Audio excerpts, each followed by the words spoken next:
Nous sommes face à une question sur laquelle beaucoup de gens ont encore du mal à comprendre comment un homme peut-il devenir si distant et si froid émotionnellement. Pas occasionnellement ou seulement lorsqu'il passe une mauvaise journée, mais tout le temps, littéralement, jusqu'à un certain point où l'on pourrait dire qu'il est un psychopathe pathologique ou une personne qui n'a tout simplement pas de place dans son cœur pour une quelconque forme d'empathie. Un robot fait de chair et d'os réels. Certaines personnes pourraient dire qu'elles sont simplement nées avec, mais je pense que les mêmes personnes ont aussi secrètement l'idée que cela pourrait avoir quelque chose avec leur éducation. Et ils auraient raison, car bon nombre de nos attitudes, comportements et caractéristiques se forment en fait au cours de notre enfance.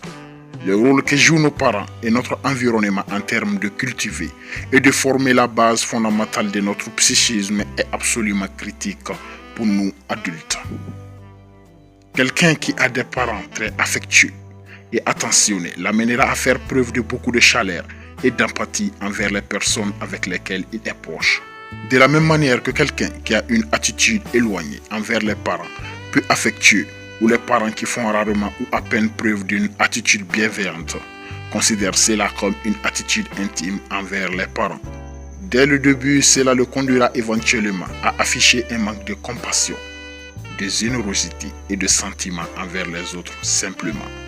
Parce qu'ils sont, entre guillemets, conditionnés à se comporter ou avoir une attitude comme ça.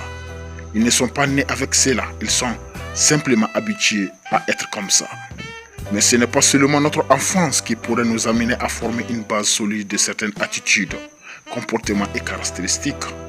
Vous savez autant que moi que des événements majeurs pourraient également jouer un rôle essentiel dans le changement ou la réorganisation d'un schéma psychologique. Même à l'âge adulte, l'expérience d'un traumatisme conduit généralement un individu à former ce que j'appelle le contre-préjugé. Une circonstance spécifique où vous rencontrez un événement traumatisant, il est plus que probable que vous développiez un ensemble d'attitudes et de comportements qui s'opposent complètement à tout ce qui est étroitement lié ou associé à cet événement. Par exemple, si vous avez failli vous noyer dans l'océan, vous essayerez très probablement d'éviter de vous immerger. Si vous vous êtes une fois brûlé, vous deviendrez très probablement prudent à l'égard de tout ce qui est facilement inflammable ou rejetterez tout ce qui est associé au feu, comme une allumette. Cela fait partie de notre instinct de survie et naturel, mécanisme de défense.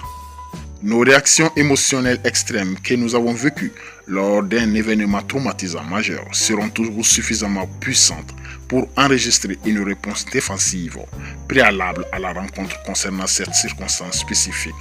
De la même manière, si un homme investit de manière approfondie des soins, d'intimité et de l'affection envers quelqu'un est brusquement amené ou, pire encore, trahi, il développera très probablement une réponse intégrale pour éviter de former un lien étroit avec quiconque à l'avenir.